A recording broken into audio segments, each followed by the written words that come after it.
But today, the topic that we're going to dig into is where are the design jobs going in future casting, what our industry might look like, what are the areas of focus. And hopefully, this will help you start thinking through your next career move. It could help you think through how to position yourself. Maybe you're thinking about doing additional training. Maybe you're kind of like, if you're like me, you're like, do I go all in on AI? Do I not go all in on AI? Like, what's your take on that? So hopefully this will just plant some seeds for you to start thinking about yourself and your future in the industry as it progresses. And it's going to progress pretty rapidly, as we'll talk about here in a second. So, in my kind of sense checking and research, I found a lot of different articles, but this one really kind of struck a chord for me. And here's just like a couple of areas that I thought were really interesting that I want to dig in deeper today with you guys. Um, So while certain sectors are expanding, others are facing huge decline. So we do see some sectors like healthcare is going to grow, tech is going to grow. So we'll talk through that a little bit. But this was really bizarre because this article talked about traditional roles like cashiers and administrative assistants continue to diminish, now joined by positions such as graphic designers. I was like, wow, we've been put in with cashiers. I was a little taken aback by that. I was like, ouch, Yeah. that hurts. So yeah, that one kind of like hit home a little bit. I was like, okay, so that's interesting. Um, and yeah, a lot of that due obviously to AI. And then the other component here that I thought was interesting was that the greatest challenge to business expansion will be growing disparity between the current available skills and the required skills, as almost 40% of competencies needed in the workplace will change. So the skills mismatch is already a pressing concern with nearly two-thirds of employers, so around 63%. I'm not a mathematician, but I think that's the right math there. Citing it as their primary hurdle to growth. And I think that's what we're feeling and seeing right now as we see this kind of bottleneck in the industry of seeing a lot of people looking for jobs, but maybe not everyone quite landing it the way they used to, and that being like a slower churn than it used to. Companies are really trying to figure out what is the skill set they're going to need in the future. And when we say future, we're talking like next year, we're talking 2028, and we're talking 2030. So we're no longer saying like future a decade from now. We're talking just, smaller chunks of time that things are going to change so rapidly. And yeah, that's a bit of what we're feeling. I'd love to open it up to see if anyone has any adds to that or like uh, any storytelling. Yeah, Nick, please.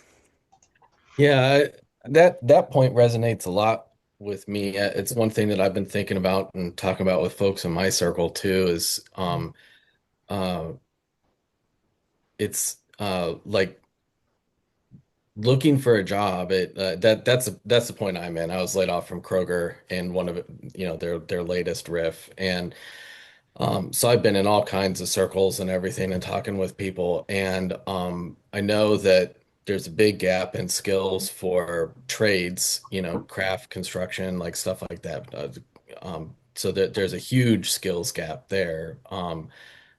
Folks who own those companies are desperate for really skilled workers, and then they can't find them, skilled, reliable workers. But then in terms of our industry and like in design and everything, it just feels like, companies are looking for really, really specific things.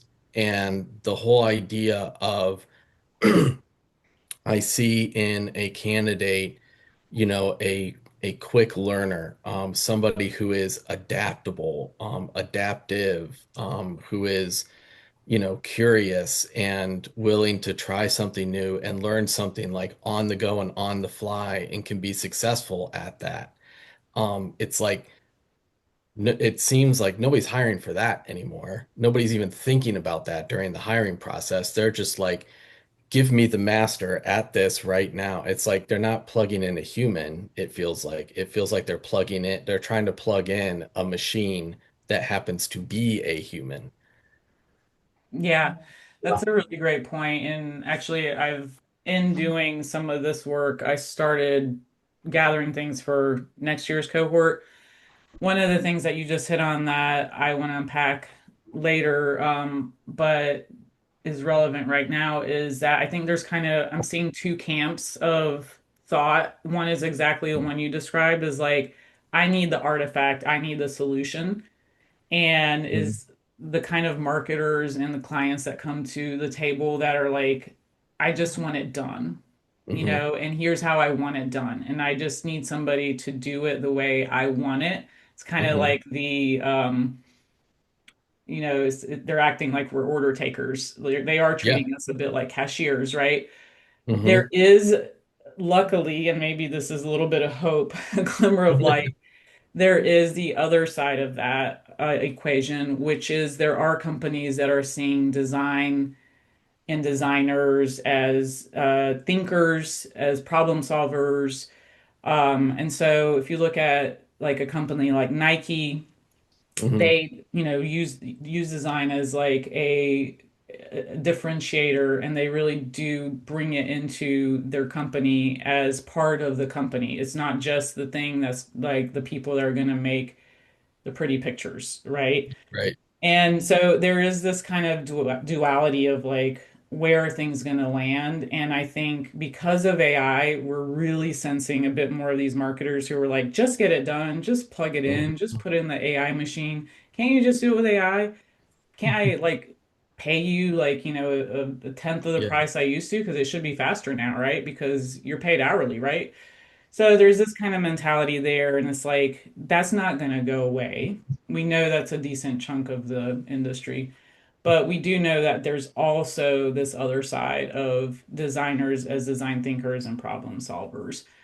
So that is still there, and I think you'll see that in future casting that's going to continue to grow and evolve because somebody has to tell AI what to do. Somebody has to connect the emotion that AI can't and bring that humanity. And designers are just innately good at that.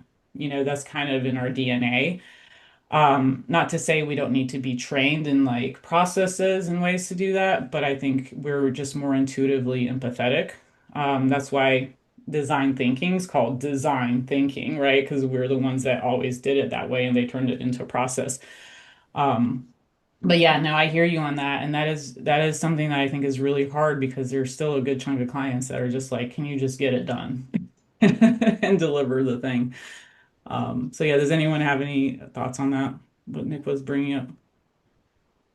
Yeah, I think that, I mean, I resonate with all that for sure. And Nick, I share your misery of trying to navigate the job searching right now. Which I think it's tough to your point is like just getting to a person is Yeah. probably what's hard at the moment as well. And I think, where I was coming from, just to echo what you were saying, Gabby, is like um the company I was just at for about a little over a year. Um, Similar deal, where it was we could do this faster. We don't need a design team necessarily. Can't you just do this? And the mistake, which they'll realize, won't help some of us out, but they'll realize it later, is that they've used AI as a proxy for resource rather than Hmm. a tool that can be used. And like we all know, it's a tool that people have to learn. And I think the issue with the company where I just was is they have ideals of automating, using AI to automate their processes and their content supply and all that stuff. But they don't realize that they don't have a single project that can just be. So it's kind of like writing an action script for every new project, right? it's kind of useless if you don't get to use that action again. So pretty interesting.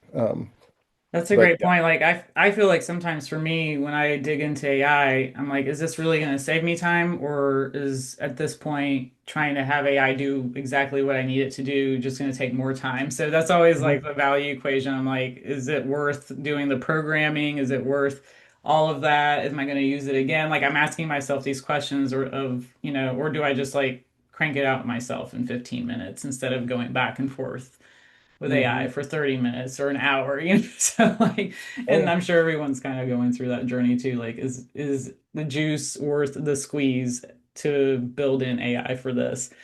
I think companies are trying to figure that out and they don't know the answer. I think a lot of higher ups are just saying like AI is the answer. And I think it will be. It's just not there right now. But I think they're kind of speeding up that process to say it is the answer. Go figure it out. Go use it. Go make it happen. Or, I've even read some things about there have been many companies that have laid off thinking like, oh, AI can do that role, only to turn around 6 weeks later and rehire those people. Yeah, I've seen posts for design level roles that, staff level, but with the requirement to be able to manipulate AI generated artwork. So you can see the pendulum kind of sitting in the middle, right? But interesting to see some of that where it's like, well, we know, right? You could just kept the people, but either way, it's just how it goes. It's the new shiny penny that they're picking up for sure. Yeah. But I do think, and everyone's probably like ad nauseum AI, but it is the thing that's making a lot of these changes. It's the catalyst for a lot of these changes, right? That's Um, probably, is that probably the tools that or the skills mismatch that we're talking about is like skills in, the next new, I mean, every month there seems to be some new name of some sort of tool that can help you, you know, do your job. yeah, let's go through that. I have a little bit of the skills mismatch kind of captured and where companies are like they're guessing, right? So they're like, we think AI, they're forecasting as well is going to do this, and that. So let's get rid of that. Um, and so going through a little bit of just like future casting and what futurists are starting to say, I've captured a bit here on this slide.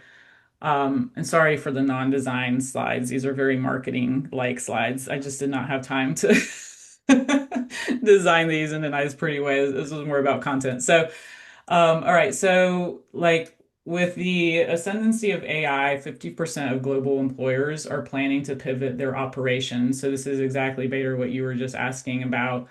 Um, Mm. when companies say they're pivoting to AI, they're not pivoting to new tools per se.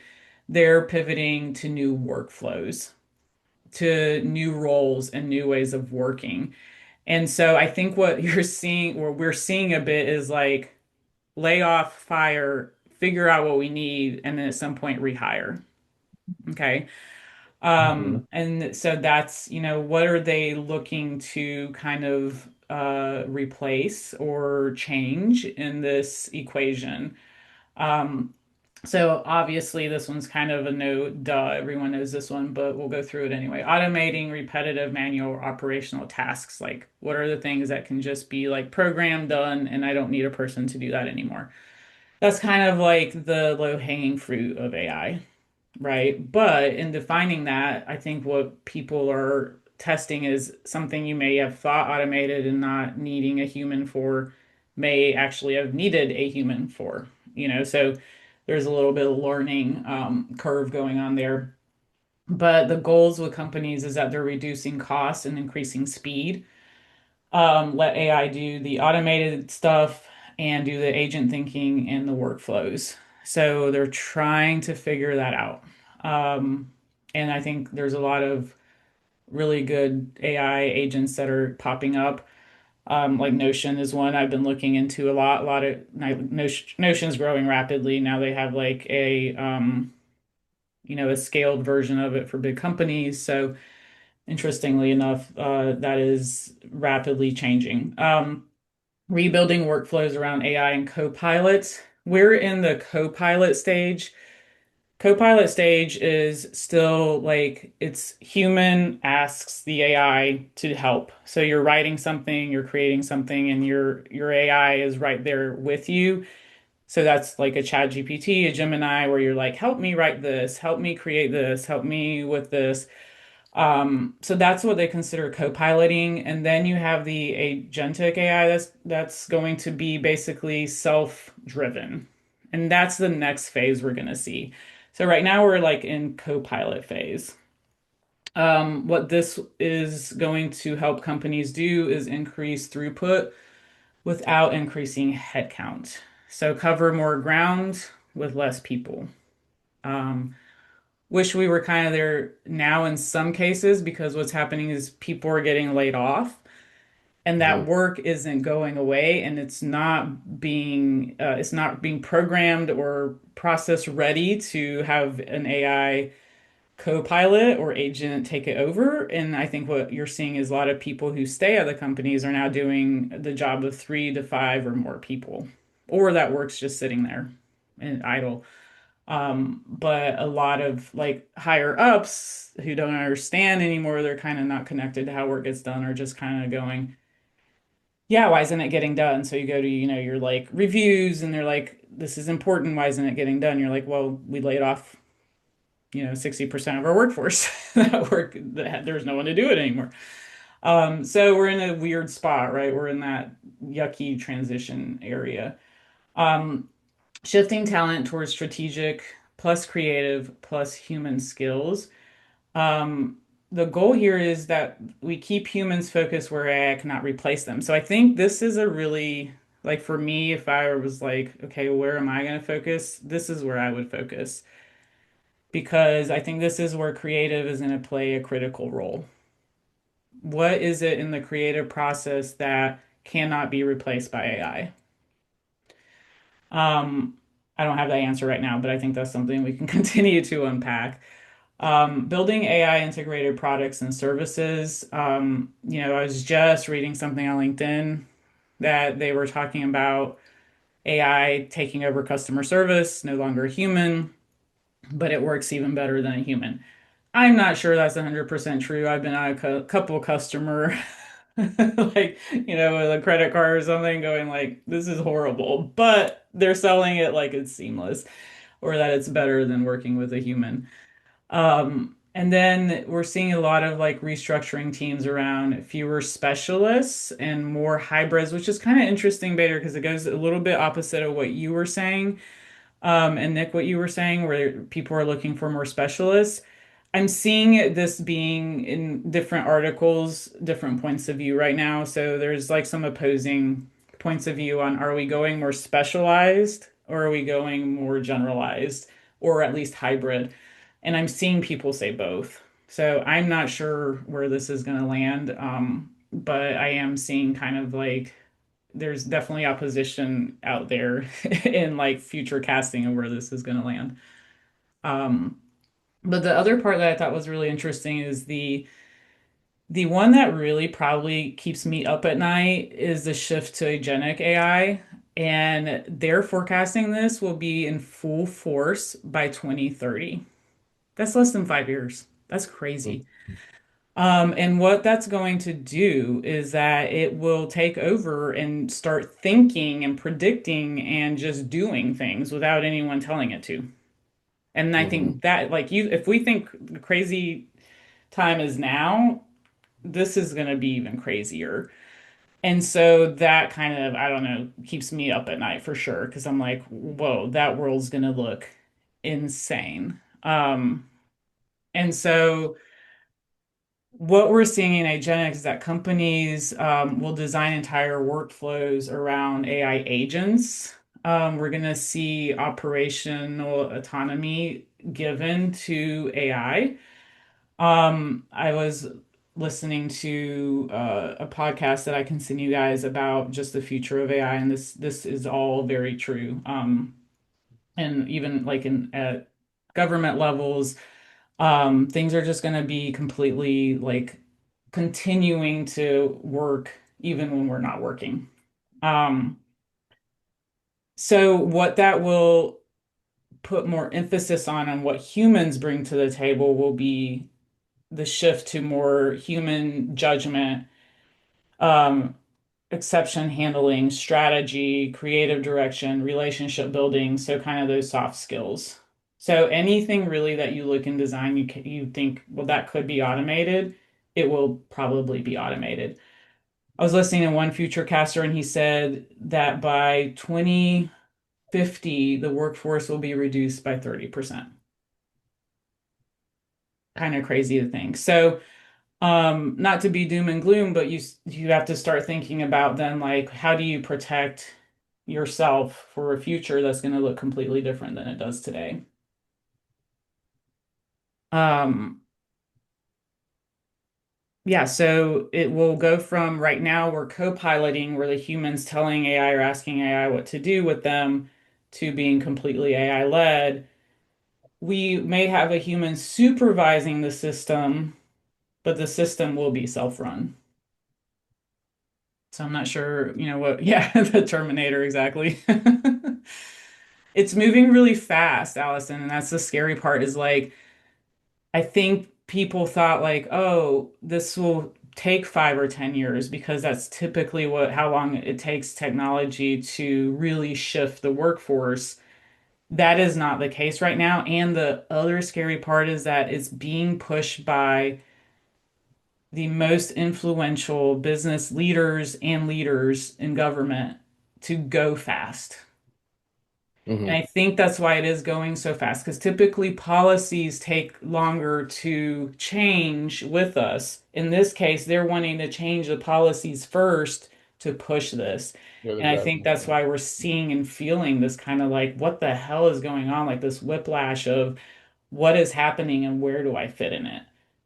Is anyone in the stuff that you're reading and listening to, Gabby, is anyone talking about this kind of precipice, this bubble popping that we're on, right? Where part of that rapid growth is kind of manufactured with these companies investing in each other with, you know, basically ones and zeros.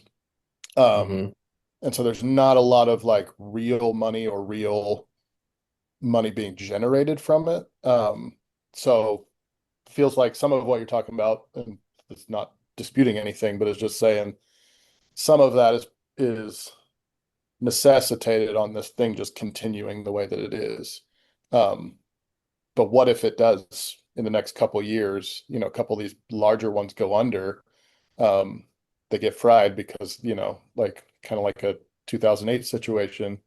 Is anyone talking about what that might look like?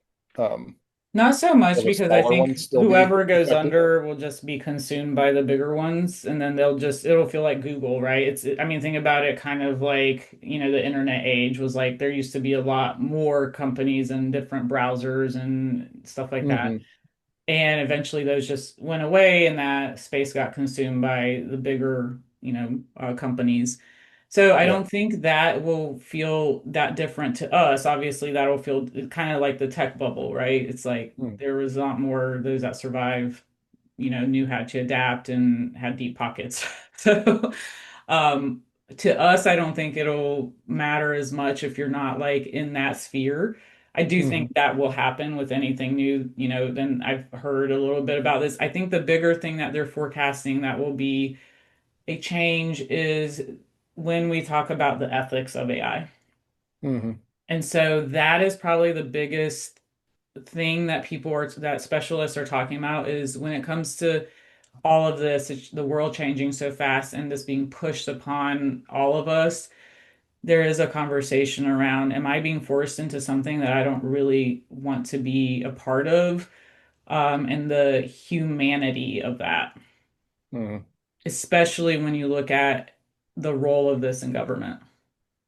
Yeah, that's a that's probably the scariest part about this for me is that ethics conversation. And you know, I just saw, well, not just saw, but I mean, Trump just signed the executive order that states he wanted to go after and sue states that were trying to restrict AI in any way at all.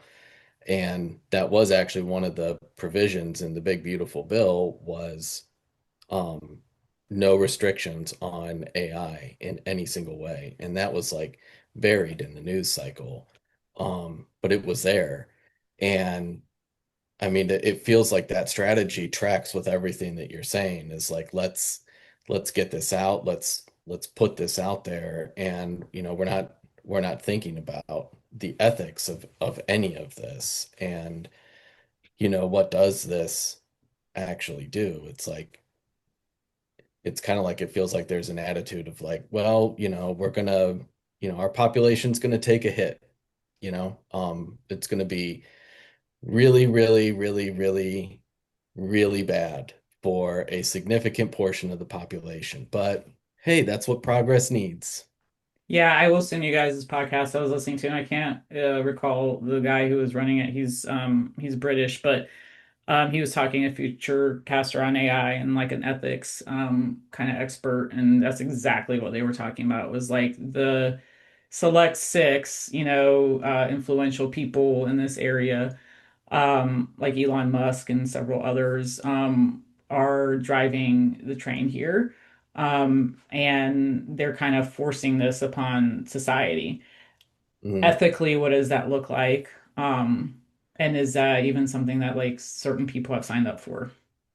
Right. So Yeah. there, I think the ethics of it, Bader, to your question, will be the bigger kind of Mhm. like bubble bursting kind of thing, versus necessarily just the business side of it. And so yeah, it's really interesting, to go down that kind of path and unpack what this can look like in the future.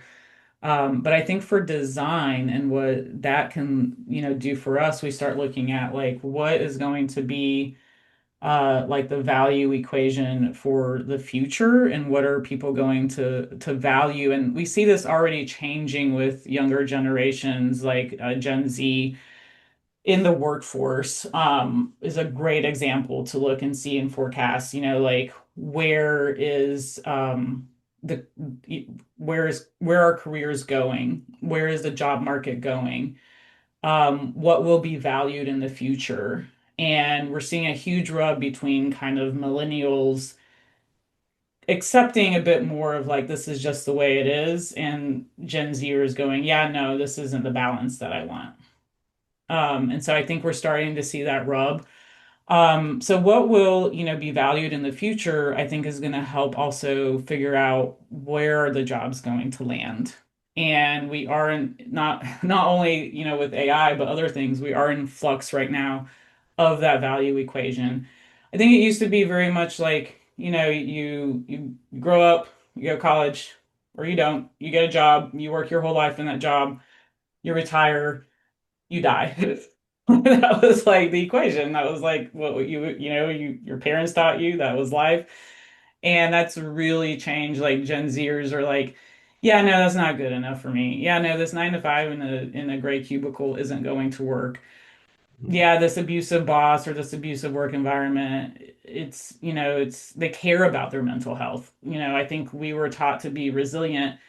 And I say we, I'm a elder, millennial, zennial, wherever you want to put me, but like our parents were very much like, suck it up, buttercup, go do it.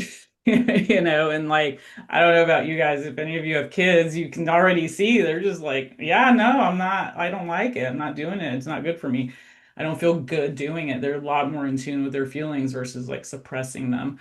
And I think that's going to really change where, how the workforce is designed.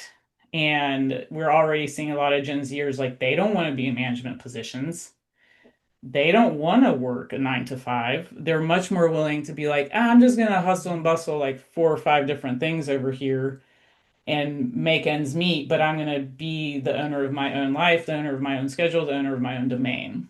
And then we're Mhm. seeing people like who are older, seeing them doing that and being inspired by that and being like, yeah, you're right. Screw corporate. Let's go. So I think there's just a really interesting time, not just in AI, but there's other generational factors coming to head here too that are going to be changing the workforce significantly. And Gen Zers are now starting to be slightly old enough to be bosses. right? And we're seeing that the corporate world is struggling, the workforce is struggling to have enough managers, like in the kind of ladder coming up because Gen Zers are like, I just don't want to do it. That's not what I want to do in my life. So things that we're seeing being more valued is time. My time is precious where I spend my time. Even social media is forecasted to have a huge decline next year.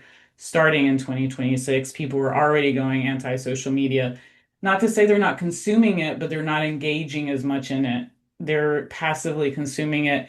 They're looking for social media as ways to like connect face to face, to have more experiences. So it's like, hey, let's meet up and have a game night. I saw that, I think it's like in Japan, they're doing this where like they have these like social groups that come together and play games. This is how they're meeting people because they're wanting those experiences face to face and not, they're tired of it all just being through social media. So social media is changing how it's being used because the quality, people are realizing like my time is precious.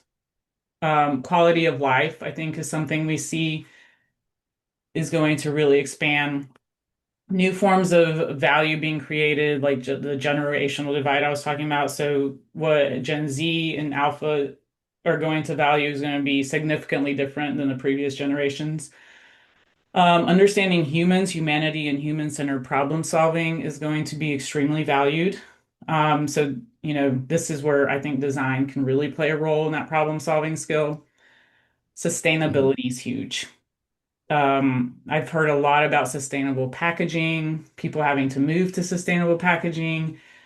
A lot Mhm. of these laws that were passed like 10, 20 years ago are coming to head in 2030, and a lot of companies are like, oh crap, we don't have much time to like redo our entire structure manufacturing to actually be compliant with these laws that were passed. So that's coming to a huge head. So anything honestly in that arena is gonna really just start bubbling, being an expert in that. Big picture thinkers and dot connectors, the stuff AI can't do very well, is going to be like the gray area stuff is going to be something that's really valued. Visionary leadership. So there's leadership, which is like, yes, I can like have a team, I can have my one-on-ones, I can tell them what to do. And then there's visionary leadership. And visionary leaders, I think, are far and few between Mhm. because they have a vision, they know how to get people behind it and influence people. So the idea of the visionary who can influence and get everyone on moving in the same direction is going to be critical, even if that someone is an AI agent. But having the vision is like something that's going to be critical in the future.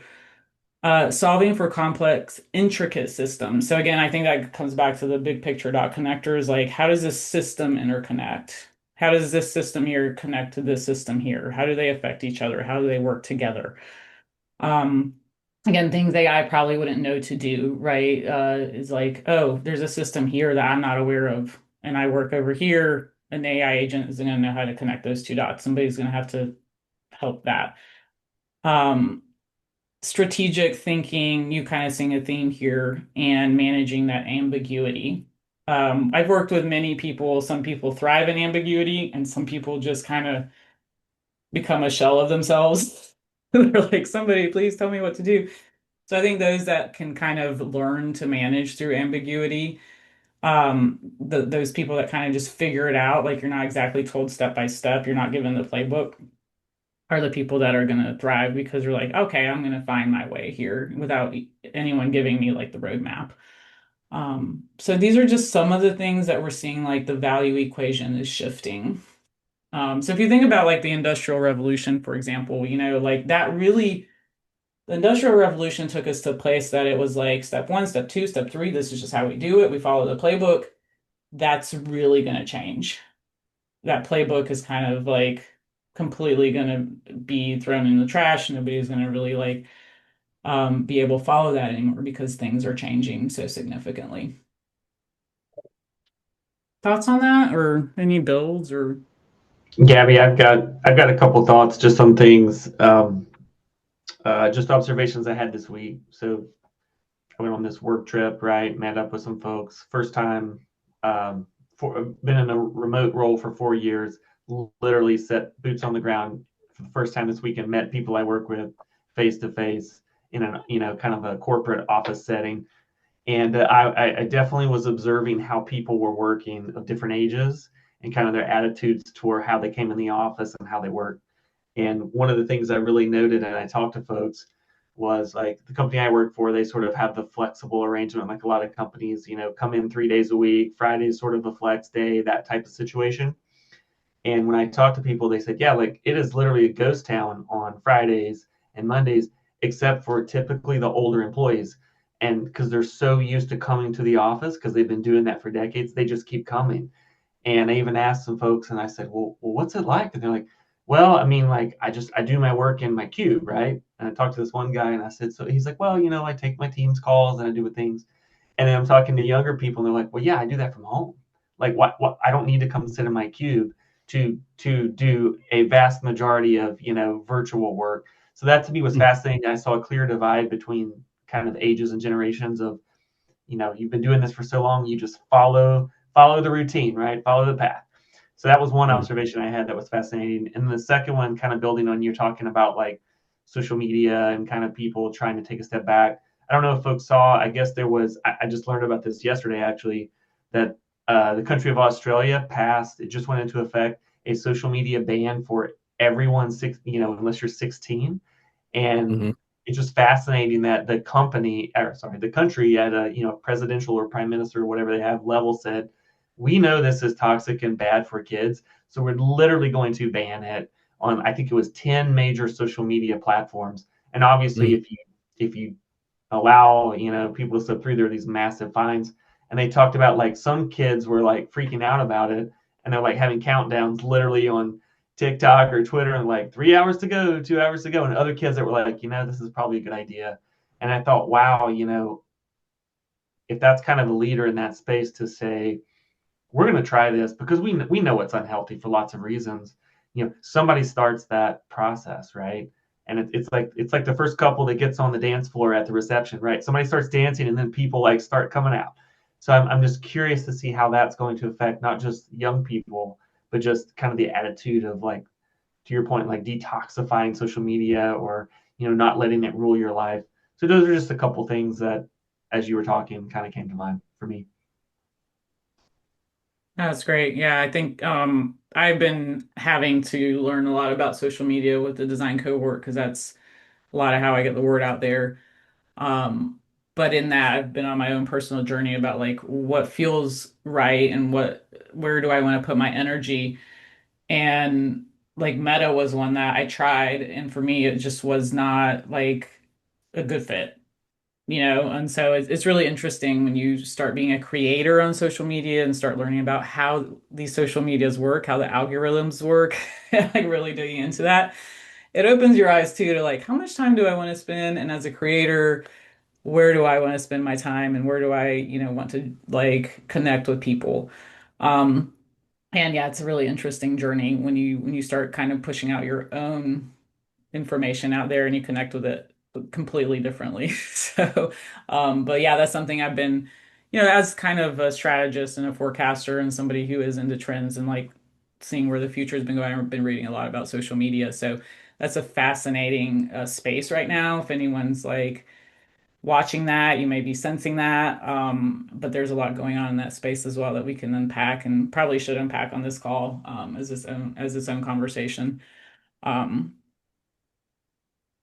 Cool. Let's see, Lauren has some comments. There's some good comments there if you guys are keeping track of that. Good conversation going on there. So one of the things that, is being forecasted as we talked is this idea of what companies are saying is like upskilling, right? So we talked about there's the skills they had today.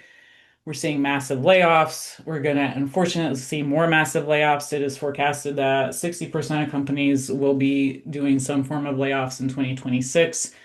So unfortunately, it's not over. 2025 will continue on that path, but it's all in an effort to say where do we reset like the skill gap that we're seeing with the changing environment and the changing world.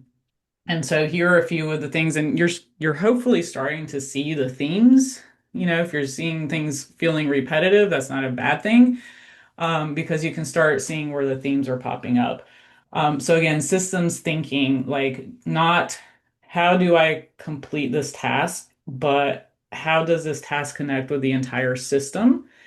And how can AI improve the whole workflow? And yes, there is a lot of AI in here, and you may kind of roll your eyes and go, AI, AI, AI, but that is the future, right? So it's like if you're anti-AI, no problem. I'm sure there'll be a space for you, but it will be a lot smaller than it is today. And then outcome first thinking. So again, like that idea of ambiguity, like what should I do next? Asking somebody, being kind of waiting to be told what to do next versus problem solving that yourself. Like what is the outcome that, we're going for, that we're trying to create? And what's the smartest path to get there with humans plus AI? Like what's the system that's going to get me there? It doesn't kind of, what are the tools that can get me there? And so thinking through that and being that problem solver is going to be critical and not just waiting to be told what to do.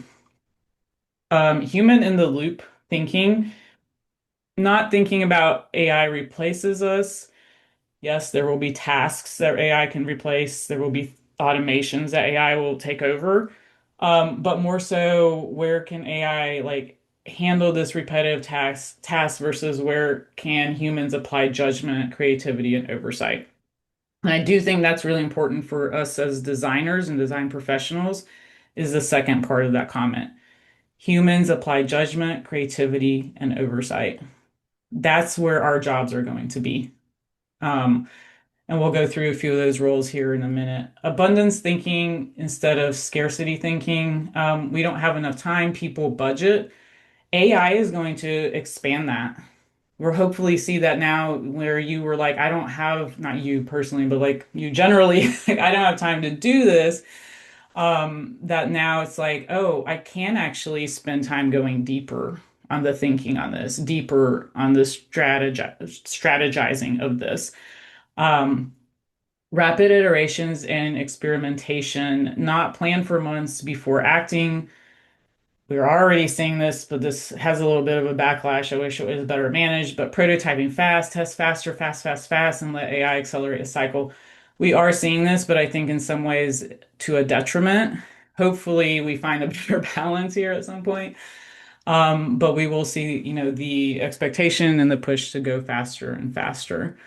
Learning agility, master one tool or process, which is kind of where we are today, to continuously learn, adapt, switch methods, and evolve with tech. So I think that just goes to that growth mindset and agility of like continuous learning, which I know can be really hard when you're like also the doer and the builder and managing your day to day, but carving out some time to figure out how to grow with the changing times. Cross-functional thinking, this is not different than it is today per se. But moving from the thinking of design does not design, engineering does not do engineering, but we're all problem solving together. And so this idea of like, and Jeremy hit something interesting with these hybrid work models and like different work models being all over the place. Where do we carve out time to still come together and work as a team? Where do we carve out time to have interconnectivity as multifunctional thinkers and leaders? Strategic thinking over executional thinking. This is one that's really, really hard for us because I think we're often put in the execution bucket. Hmm. I'm going to be putting out some articles and thinking in the next month or two on this topic about how the heck did we get here and why design has kind of taken a few steps backwards in time. Where did we go wrong and how can we fix it? Because we are in a weird spot where I do think design is being looked at and pushed more as an executional tool. Like I said, there are some companies that are seeing design more strategic and as thinkers, but it's a bit of this dichotomy right now, and I do think we took a few steps back in the last decade. Um, but we need to kind of figure that out for our industry, just part of this group. Let's figure it out. Let's help each other like push forward. And then this is a huge one. We hit on this quite a bit earlier, but the ethical and responsible thinking. I'm hearing so much on ethics, so much. Like I heard futurists say, if you have children and you want them to have employment in the future, tell them to go become an AI lawyer Yeah. because you're guaranteed to have a job. Because the ethics of AI, we're building this as it's like this ship as it's sailing. And there's so much that I'm sure is not ethical and like is going to break some law somewhere, right? So yeah, it was interesting. I was trying to get my daughter to be a lawyer, but she's not biting it. So but yeah, the ethics and sustainability as well, like, you know, when we look at I know like this is kind of like counterintuitive in some ways because of some of what we're seeing happening right now, but there will be a big play on sustainability, and like Europe is really big on sustainability.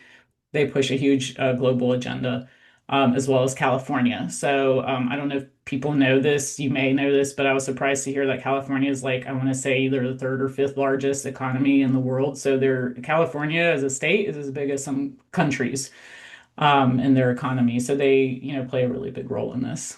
Um, so all this to say, like, you know, we might just like I was asking, I don't know if you guys were wondering, and I'm sure this is part of the reason you came to the call. But like what kind of jobs might we be seeing in the future in design? So these are just, you know, the tip of the iceberg, guys. I'm sure, you know, we could make a list of 50, and maybe that's something we can continue to expand upon offline. You know, in a chat or something. But yeah, the career shifts and the type of jobs that we might be seeing for designers in the future, things like sustainability design strategist. The job description might be something like leads design initiatives that are embedded in sustainability, circular economy principles, you know, moving it to, you know, sustainable packaging. Like I know a lot of the blister packs are going away. You know, you're not allowed to have the X% of plastic in packaging by I want to say it's like 2030. That's just an example of the type of project that might fit in here. AI enhanced product designers, AI enhanced really anything.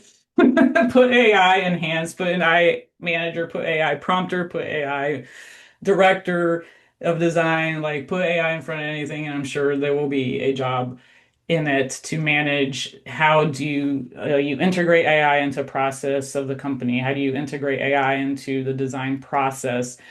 A lot of companies are trying to figure it out. I'm already seeing jobs as like emerging in this space of people like hiring on AI specialists, consumer insights designers. This one is interesting, I think, as we go more with the human-centered in the future, we're going to have to figure out how to ensure that that consumer and usability journey stays intact, and isn't necessarily just an agent-led thing with AI, but is actually like deep-rooted in human behavior, not like an agentic like perceived human behavior, because those two things might be different. But having somebody that can kind of understand that. Multi-sensory experience designer. Experience, I keep saying this is the new economy. It's the new growth economy. People are going to want experiences. Gary Vee said this, it was so cool. He's like, in the future, I don't know actually if it's cool, it might be kind of sad. He's like, people are gonna pay for people to go on walks with them. They're gonna pay for companionship. He's like, if you want to open a business that's gonna thrive in 10 years, become like a companion walker. Because again, we're already seeing this, like social media is like, hey, let's have game night and I'll pay like $15 to go sit with people. Because we are just that sadly not interconnected with others anymore. And we're wanting to have those experiences. Um, and so, yeah, I mean, the list can go on, but would love to hear from you guys as you like read through this. You know, what are your thoughts? I will end with I do think there will be a space for handcrafted, hand created. AI did not touch this. I do think there will be a space for that. I don't know how big it'll be. It might be 5%, might be 1%, might be 15%. But I do think there will be a space for this. And you know, if we look at the history of design and art, I mean, we've made it through so many different inflection points in history, and we're one of the great things about creativity, design, and art is that we always figure out a way to pivot, thrive, reinvent, and figure it out. And we're kind of like cockroaches. We're not going to go away. We're going to figure it out. We're going to, survive. And so that's the little bit of glimmer of hope is I think being creatives, we're problem solvers and we don't really take no for an answer. So we're like, all right, well, if that's not working, we pivot and we recreate and we reinvent. So we're just at a really critical reinvention point. And so we got to figure it out. And yeah, there's going to be a lot of new, exciting things popping up. If you're a learner, if you're, somebody who's has that growth mindset, find something, go learn it, like, dig in your heels and go master that and carve a space for yourself in the future. Cool. Any other thoughts on like what you guys are seeing or, as you're job hunting, or you kind of seeing some of these type of roles popping up? I think, yeah, seeing it in I mean, I'm looking for a lot of leadership roles, which is its own headache, even without all of this AI and everything else going on. But yeah, definitely a lot of that, the systems thinking, and the agentic, the little bits that there are now of, workflow, kind of agents and stuff like that. Yeah, somebody can see that bigger picture. Like you might need the workflow, but you don't know what the workflow is yet. Somebody Hmm. has to figure that out, right? Yep. Mhm. Yeah. Yep.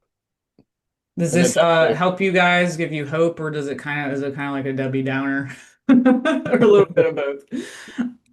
I think if you read it the right way, and that's, I've been writing a lot of notes as well, of course, personally related, but um, I think if, like you say, as designers and artists, right, and creatives tend to be natural problem solvers. I think that's a part of what attracts us to the space, and then, having some ability to like make a picture or make something look cool, coupled together, right? So I think been doing this almost 30 years myself, probably reinvented myself constantly, right? Like it's something. So if you can pay attention to these kinds of things and listen to people like yourself that are pulling this together and trying to help us make sense of it, Mhm. it's just a matter of how you kind of present what your skills are, right? I think the being overly pragmatic about it. We all, there's three of us, four of us on the call here that know someone that's a super pragmatist. I won't mention who he is, but fell into a space of looking for work and going, well, but I haven't actually done that specific thing. I haven't done this. And I'd say, well, but you've absolutely done what's required to do that. And um, it's not really as much of a spin as I think, pragmatists might think it is. So if you can use all this, the things about strategy and systems thinking and all that kind of a thing, and leading in spaces, like I think that's definitely a very hopeful space. Gives me some insight, I think, to take away and kind of maybe reposition some of the cover letters.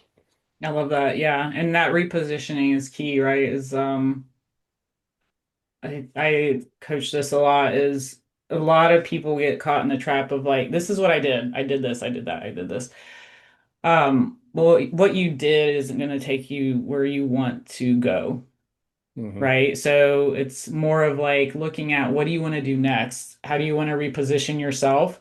And then looking at what you did and figuring out how to talk about it so that it lands you where you want to go. Because otherwise, all you're doing is you're talking about all the tasks you did, like the things you delivered, and it doesn't necessarily play into what you want to do next.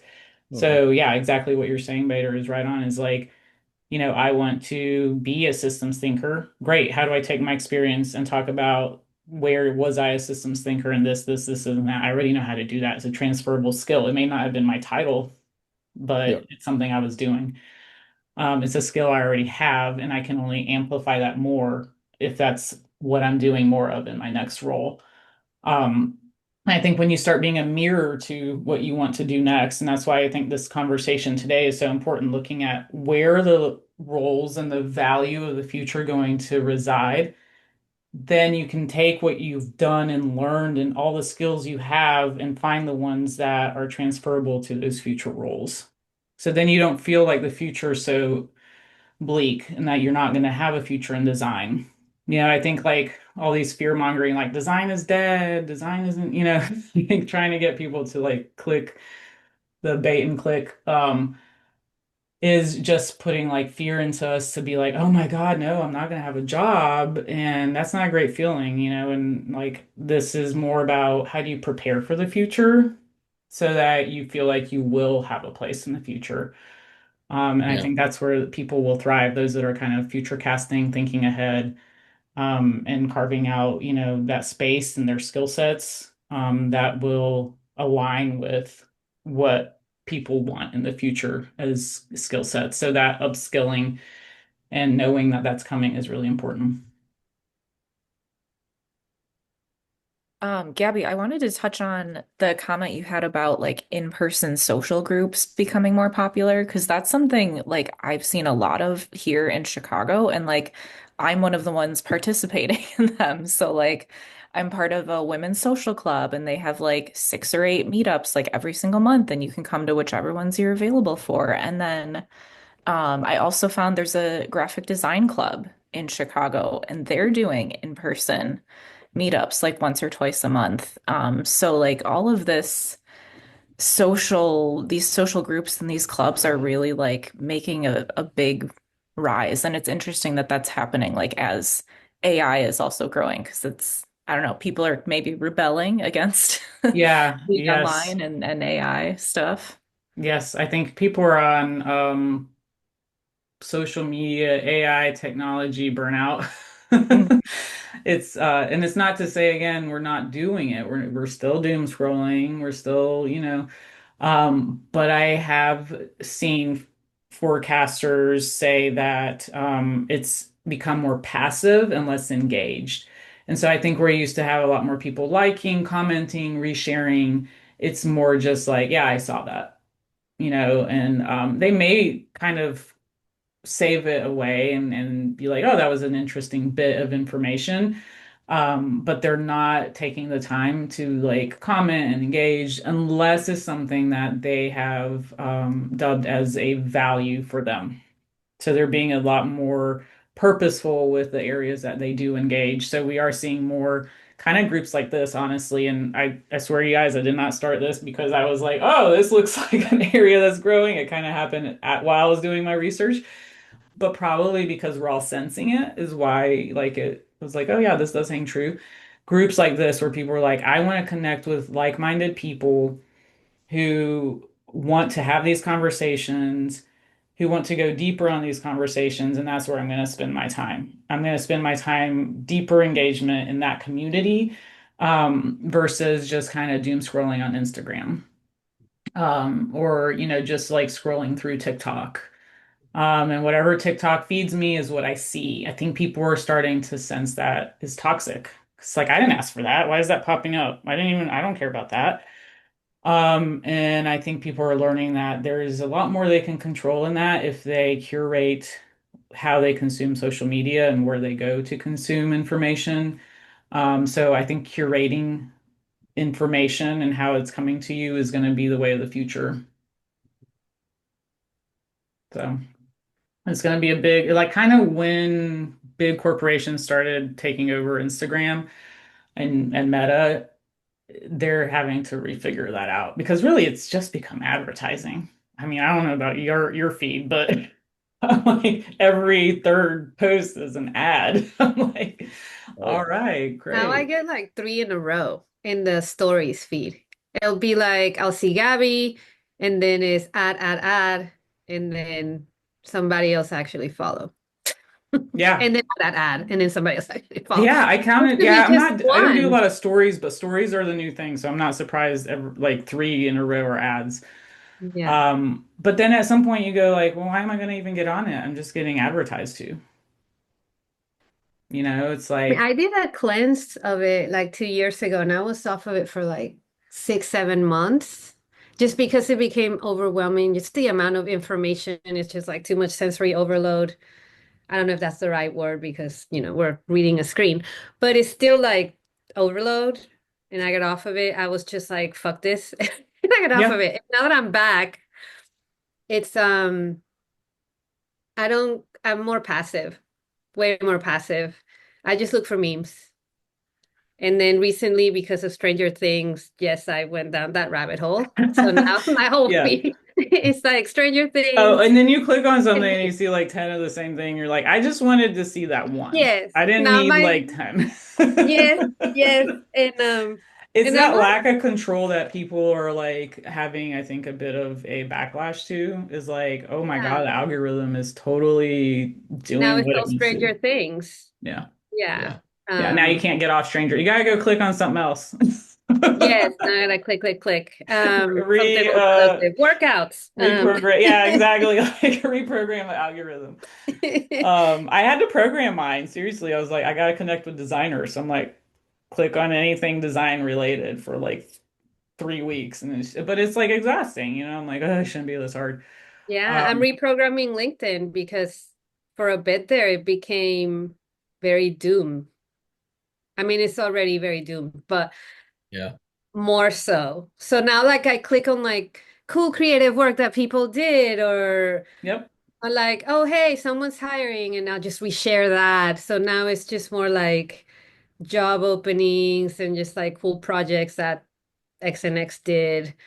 Um and yeah, I'm overall just having a dilemma with like social media, Yeah, like and that's I need very true. it, but I don't like being in there. And then also like I'm starting to really do my artwork now. And it's like, well, where do I advertise it? So then do I need to stay in social media? You Because do. part I of me know wants to that's kind of that's like what I'm get saying out of is like a it, necessary but evil. like, where do I promote it? But I've also heard Yeah. people say, like some other artists say that really just being in person, like at markets and things, it's gotten them like more sales and more exposure than actually paying for ads on social media.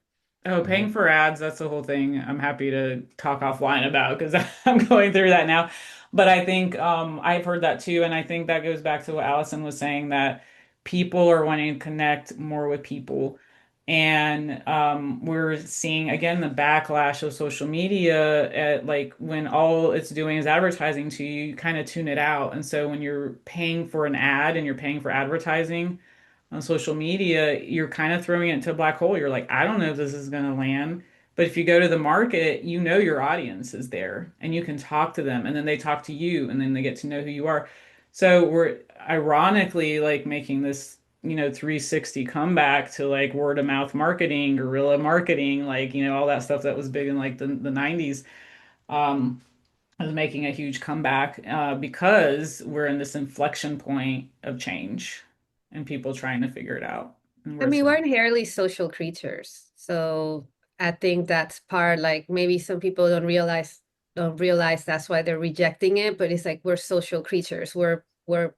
That's humans, it's like that's inherently in us, right? We've never been loners. We've always had groups from caveman to so on. So yeah, I it think makes those are the things to hold on to. Like, if you can say, okay, if that's the case, how do I tap into that? How become like I was watching something and this person was like a humanitist designer and all they focused on was like human connection. And so I was like, that's freaking fascinating. Yeah, that should be a role in the future. So stuff like that. It's like really fascinating to look and see like this is an amazing time to carve out your own space. And I will say, like, as bad as social media is, it's also a way to have your platform and have your voice in a way that you really couldn't in the past, not to this exposure of an audience, right? So even if your community is not 30,000 people or a million people or whatever, your community can still be very valuable and connected to you, even if it's 50 people, 100 people. So I think social media is going more to that, is like how do you find, even if it's a smaller group of people, but they really value what you're saying, and you can be a, a thought leader or a creative leader, or people just love your work. Like, I mean, so much of what I see is just lovely work that I'm like, that's just visually amazing, and I want to follow this person because when I see it, it makes me happy. To your point, like getting the doom and gloom off your social scroll, right? So Nick, I saw you had a comment about being stuck. The managing ambiguity, systems thinking, I have formal training, adapting skills, visionary thinking, etc. That's where things are going. Why are you kind of, I'm thinking the future is built for me. Why am I struggling connecting with it? So are you struggling connecting with the future itself and where it's going? Or are you struggling like finding a job while things are changing? Like where's that struggle there? I guess it's more like the finding the job thing, but like I mean when going through this job hunting process, I haven't been like, I like hitting the apply button all the time and like applying for, 10 jobs a day thing. Like that is not my strategy. Like Yeah. that is, I've done that before. And for me, that's, a bullet train to depression. Yes. So I stay far away Reject, from that. reject, And reject. so You I've only get been, rejected so many times, right? I've been really I know, right. And like, you don't, or not hearing anything and waiting and like, oh, I really like that one. I hope somebody gets back to me. And like that hope it goes into the void of nothingness. Like, no, not happening. And I tell so many people, don't, please, God, please don't do that to yourself. Um, so these last couple months I've been, really trying to meet with people and like, you know, learn more about my reputation and who I've shown up as throughout my career and trying to figure out like what do I want next. Like I know roles are changing, teams are changing, and like how do I find the right way to fit into all of this and like make sense of trends that I'm seeing and stuff. And so like my entire career, I've always been that person who is like jump into ambiguity. Like I call myself a smoke jumper. Like the big, gnarly, weird problem that you just can't solve and don't know Everyone's why it's gone and you're what's jumping going in. on. People are freaking out and everybody's, yelling at each other and everything. It's chaos everywhere. I mean, like drop me in that. And that I can design a way out of for everyone. Yeah. Like that's designed. Um, and like the best first example I can think of is, I was in medical illustration for my undergrad. We only did stuff in the medical area, drawing surgeries and stuff. And I was like, bullshit, this is just visually explaining really complex stuff. I'm going to go work at NASA. And I talked myself into a job at NASA. And that's not a brag. That's an example of exactly what you had on that slide of how do I take something I do and adapt it, the visionary thinking and stuff like that's what people know about me. And it's like, how do I, um, in this world where that's going to be very valuable and that's what people are going to be looking for, maybe, I don't know, like let's take a bet on that. How do I uh, talk about design in that way? How do I present myself as like, you're looking for these things? I got them. Yeah. Like this is me. This is the jam that I do. And maybe it's like we just have to talk, one on one next. You've Yeah, no, helped my I mean wife I can do already. some real time, like if you don't mind being in the hot seat for a minute. But I would Not at start to all. question things like I wonder if you're stuck or are you exploring? You know what I mean? I feel like what everything you Yeah. said, you're more like I'm exploring. Mhm. I'm like I know I have this skill set. I've done it before. I've pivoted before where I took a skill set, and it was very specific to that industry and I pivoted on that and I was like, hey, I'm going to go work at NASA. So I think it's not so much like you don't Yeah. know how to do that. It's just more maybe you haven't quite seen the vision of where you want to go and you're in the exploratory phase. It's just like a project, right? It's like we don't necessarily know what the end design is going to be, but we're exploring several Mhm. options. And I think treat it like a design project, like map it out, be like, I could go here, I could go there. Here's what the future's saying, here's where the big bets are, here are my skill sets, and here's where I have passion and desire and want to go. And I think that's the biggest piece that usually keeps us stuck is the want. Where do I want to go? There's Mhm. many Hmm. options. I could go do any of them. Hmm. But finding and connecting to, the areas that you're like, I gotta put a bet in my future of where I'm going to purposefully and with intent feel satisfied. Yeah. Yeah. I don't know if that helps at all, but Hmm. Yeah. that's I kind of where think I would start. no, you hit it right on the head. I mean, that hits 100%. What do you want? Um, and for me it is. It's like I can think of a million and a half different things. It's just You got it. At I some point, you got I to think make a that's what choice. Yeah, yeah. And so it's like, what do right. I want for Yeah. my future? What Exactly. do I want for my life? What do I want for my work-life balance? And then, deciding what is valuable to you in your life as you look at yourself today, as you look at yourself in 2 years, 5 years, 10 years. And those values change. Like, Yeah. Jeremy can attest to my own story that like I think I valued like being able to feel like there was progression in my career and move up in my career and also make more money because I was like I had a vision for like the kind of house I wanted to live in, how I wanted to provide for my children. I didn't want to be worried about money. That was my main driver. Check that box, 15, 20 years in my career. I want something different now. And Yeah. so I think that's just that part can be coached and that part can be guided, but that's the piece in the work that, I think you're right in the middle of it. And I would just reframe it from being stuck to exploring.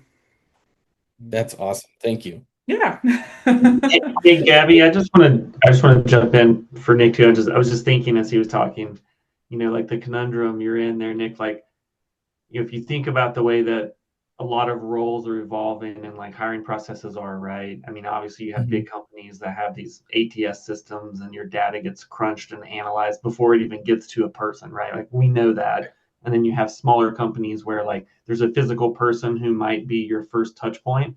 I was just thinking about like Nick, I mean, what a story what a story to tell of like, I did medical illustration, I talked my way into a job at NASA. Like if I'm a person and I hear that story, like my antenna are shooting up right away.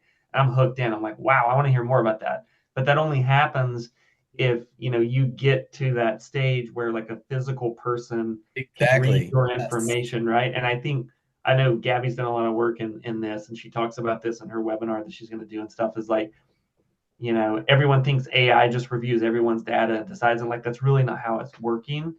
But I was just thinking like just what she was saying, like how you position the idea of like, I mean, that's a story, that's a unique personal story that talks about vision and the ability to connect and pivot and all those kinds of things, right? That like Right. how do you harness that in a way that you can sell that as being unique to you that would be very attractive in roles that are, semi-ambiguous because like you probably can't get much more ambiguous than a shift like that. So just an Yeah. observation there. I'm Yeah, a with you lot of guys. some people are doing like Loom videos or they'll do like I mean, and this is where your LinkedIn is your LinkedIn.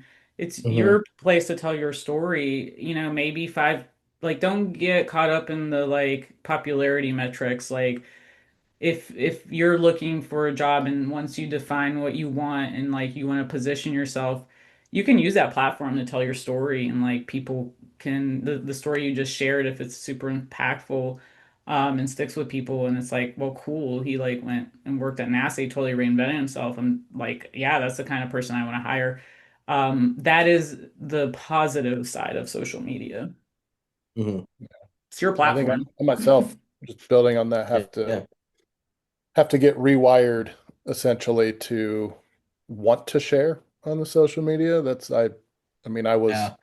I come from the camp of like when YouTube was not even a thing yet and people talking about it. And I was like, I mean, Pinterest was around then, but even then it was like, great, you're sharing pictures of your food. And I was like, who on earth is going to want to watch somebody walk around all day doing whatever, right? And then those And now people are look at millionaires us. now. Um, but even that, I think it's just it's an odd thing because I'm like Wendy was saying, I'm a very used to be a very social person, like had to be in the mix of everything, and turns out I'm Hmm. much more of a situational extrovert now. Um, but still, that's my struggle. It's like not necessarily the what, but the how and the you know, I was at one company for 11 years. So, and kind of skip past a lot of the need to like look for something else or even Yeah. the thought that I was going to ever again. Um, and now that it's so Hmm. much so social media oriented, I fall into that trap. Same in creating my own artwork and everything. It's like, okay, I have a cool idea. And I start doing it. I'm like, who cares? Like nobody wants to hear this from me, Yeah. type of thing. And so I think it's the getting, like Jeremy, what you're saying too, is like almost just, making a video or something, or just sending it directly to the people that I know are in the companies where I'd like to be, tagging them if I ever finally make a post about something, things like that, that's definitely just like, I'm not anti social media per se. I'm just not wired to share in that capacity or to once I've done something, I'm like, well, I did that. Cool. Like I know I did it. Isn't that great? And so You don't need the external validation yeah, necessarily. Yeah. it feels somewhat contrived sometimes, right? But yeah, I think it's definitely interesting to navigate. And I think, Jeremy, I hear you loud and clear and agree.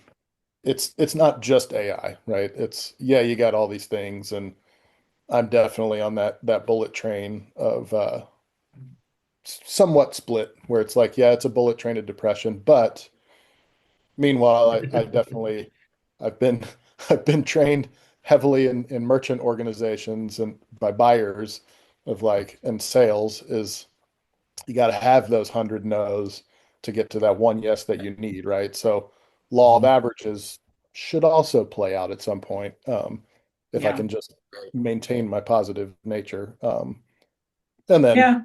maybe snowboard in the meantime. Well, and I think that's the thing is like one of the things when I am coaching people and the people that continue coaching with me through the process is that we talk about mindset because it like that rejection, it's terrible and it's very Hmm. personal. It's not like Hmm. rejection on a project. A project, you're like, yeah, it's personal, but this is you. You're personally getting rejected. You're personal, and you're gonna get 1,000% more rejections than you are, Oh yeah. acceptances, right? But I will say, I think when you set up the process, when you're clear on what you want and your intention, it feels like the process feels better because you're like, okay, now I have clarity on what I want. I'm not just kind of putting a ton of stuff out there. And you're clear on your message too, and like your narrative and what Hmm. you're talking about, and that you can become a magnet then for things and use your social media platform so that more of that comes to you versus you having to go to it. Hmm. And so, that's some of the stuff that I've done with the cohort and with the business and with my coaching is like finding that voice and that platform and your message that people start connecting with. And it's amazing once that starts happening and people start coming to you, it feels so much better than you having to continuously go to them. It just takes time and it really is just a little bit, and I encourage you, Bader, just do it. Just start doing it. Like do a smaller post, do a thought, like, hey, I had this thought. And LinkedIn's algorithm did change probably to the better for us in our community because it's connecting you with people that are more interested in what you have to say versus before it was just kind of like a generalized algorithm. Now it's prioritizing connecting people that are interested in like your message. So yeah, I mean it's hard, it is, but there is a positive component to social media when you can use it to kind of have a voice and have a way to get yourself out there in a broader way. But and Nick, what you're doing too, it's like you're doing the right things, like reaching out to people and saying, "Hey, when you worked with me, what was your impression?" That's really awesome. Like, and that takes a lot of courage too. So, but those informational kind of interviews can help you again do that exploratory of like, oh, well, people thought this was really positive and this was really positive, and like I didn't think that about myself. That's really good to hear. So it can help you kind of hone in and massage what you want to focus on next. So Thanks. awesome.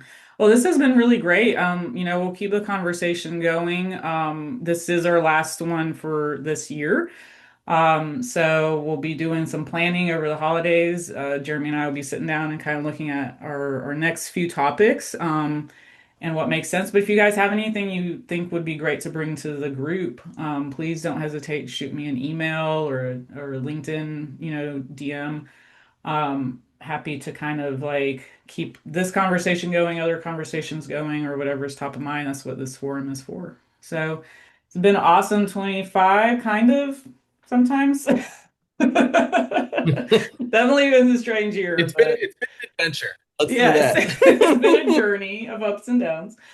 I won't say it was my worst year, Right. so but we'll see. We'll continue in 2026, and everyone have a safe and awesome holiday and happy new year. And I will be putting, I keep saying we, a lot of it's me, with the help of some people. But I will be putting out content over the holidays. So, just keep checking your email, keep checking the news hub, keep checking it on LinkedIn. Hopefully, as you're kind of sitting around on the couch, there'll be something to, keep you entertained and thinking through things over the holiday, but all just more thought leadership stuff, nothing heavy. And then we'll hit it hard again in January. But yeah, if you guys are interested, or, I am running the webinar next week, and I think it'll really help with anyone that's in the job search or thinking about being in the job search. So just keep that in mind. And yeah, awesome. Thank you guys for joining and being so engaged. It's been really fun. Thanks for Thank you. hosting. Happy Awesome. holidays. Thanks, everyone. Take See care, you Merry everyone. next Christmas to year. everyone, Chuck. See ya. Yo.